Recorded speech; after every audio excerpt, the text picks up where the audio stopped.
بسم اللہ الرحمن الرحیم۔ حضرت انس بن مالک رضی اللہ تعالی عنہ فرماتے ہیں کہ رسول اکرم صلی اللہ علیہ وسلم نے ارشاد فرمایا، جب قیامت کا دن ہوگا تو پریشانی کی وجہ سے لوگ ایک دوسرے کے پاس بھاگے بھاگے پھریں گے، چنانچہ حضرت آدم علیہ السلام کے پاس جائیں گے اور ان سے عرض کریں گے، آپ اپنے رب سے ہماری شفاعت کر دیجئے۔ وہ فرمائیں گے، میں اس کا اہل نہیں۔ تم ابراہیم علیہ السلام کے پاس جاؤ، وہ اللہ تعالیٰ کے دوست ہیں۔ یہ ان کے پاس جائیں گے، وہ فرمائیں گے، میں اس کا اہل نہیں۔ لیکن تم موسیٰ علیہ السلام کے پاس جاؤ، وہ کلیم اللہ یعنی اللہ تعالیٰ سے باتیں کرنے والے ہیں۔ یہ ان کے پاس جائیں گے، وہ بھی فرمائیں گے، میں اس کا اہل نہیں۔ لیکن تم عیسیٰ علیہ السلام کے پاس جاؤ، وہ روح اللہ اور کلمت اللہ ہیں۔ یہ ان کے پاس جائیں گے، وہ بھی فرمائیں گے، میں اس کا اہل نہیں۔ البتہ تم حضرت محمد صلی اللہ علیہ وسلم کے پاس جاؤ، چنانچہ وہ لوگ میرے پاس آئیں گے، میں کہوں گا، بہت اچھا، شفاعت کا حق مجھے حاصل ہے۔ اس کے بعد میں اپنے رب سے اجازت مانگوں گا، مجھے اجازت مل جائے گی، اور اللہ تعالی میرے دل میں اپنی ایسی تعریفیں ڈالیں گے جو اس وقت مجھے نہیں آتی۔ میں انہی کلمات کے ساتھ اللہ تعالی کی تعریف کروں گا اور سجدے میں گر جاؤں گا۔ ارشاد ہوگا، محمد سر اٹھاؤ، کہو تمہاری بات مانی جائے گی، مانگو ملے گا، شفاعت کرو قبول کی جائے گی۔ میں عرض کروں گا، یا رب میری امت یعنی میری امت کو بخش دیجئے۔ مجھ سے کہا جائے گا، جاؤ، جس کے دل میں جو کے دانے کے برابر بھی ایمان ہو اسے بھی جہنم سے نکال لو۔ میں جاؤں گا اور حکم کی تعمیل کروں گا، واپس آ کر پھر انہی کلمات کے ساتھ اللہ تعالیٰ کی تعریف کروں گا اور سجدے میں گر جاؤں گا۔ ارشاد ہوگا، محمد سر اٹھاؤ، کہو تمہاری بات مانی جائے گی، مانگو ملے گا، شفاعت کرو قبول کی جائے گی۔ میں عرض کروں گا، یا رب میری امت۔ مجھ سے کہا جائے گا، جاؤ، جس کے دل میں ایک ذرہ یا ایک رائی کے دانے کے برابر بھی ایمان ہو اسے بھی نکال لو۔ میں جاؤں گا اور حکم کی تعمیل کروں گا، واپس آ کر پھر انہی کلمات کے ساتھ اللہ تعالیٰ کی تعریف کروں گا اور میں سجدے میں گر جاؤں گا۔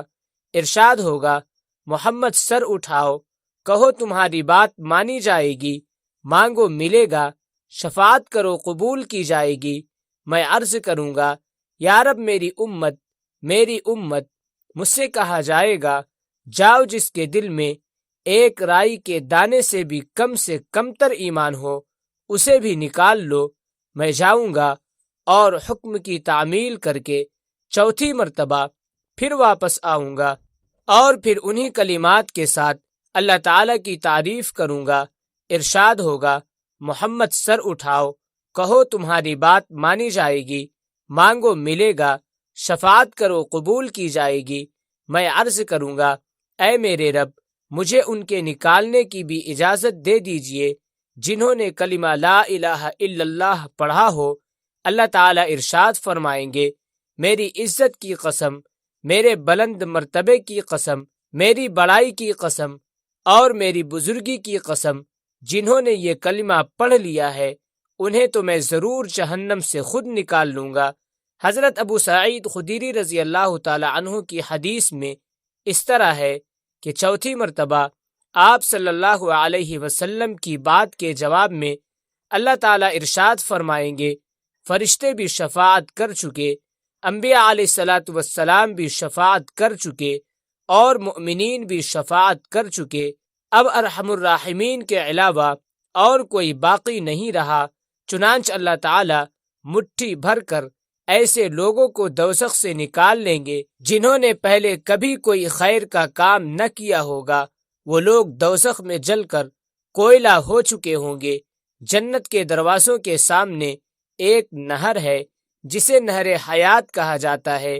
اللہ تعالیٰ اس میں ان لوگوں کو ڈال دیں گے اور اس میں سے یعنی فوری طور پر تر و تازہ ہو کر نکل آئیں گے، جیسے دانہ سیلاب کے کوڑے میں یعنی پانی اور کھاد ملنے کی وجہ سے فوری اگ آتا ہے، اور یہ لوگ موتی کی طرح صاف ستھرے اور چمکدار ہو جائیں گے۔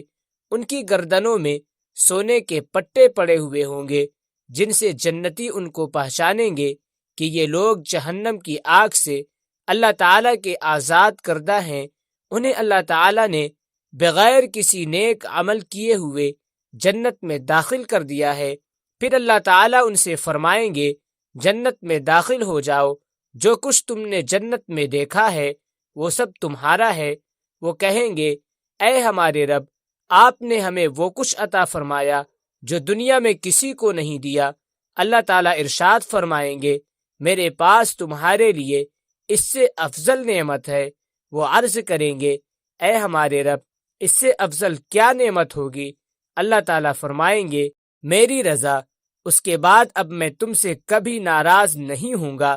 حدیث شریف میں ہے کہ حضرت عیسیٰ علیہ السلام کو روح اللہ اور کلمت اللہ اس وجہ سے کہا گیا ہے کہ ان کی پیدائش بغیر ماں باپ کے صرف اللہ تعالیٰ کے حکم کلمہ کن سے اس طرح ہوئی کہ جبرائیل علیہ السلام نے اللہ تعالیٰ کے حکم سے ان کی ماں کے گریبان میں پھونکا، جس سے وہ ایک روح اور جاندار چیز بن گئے۔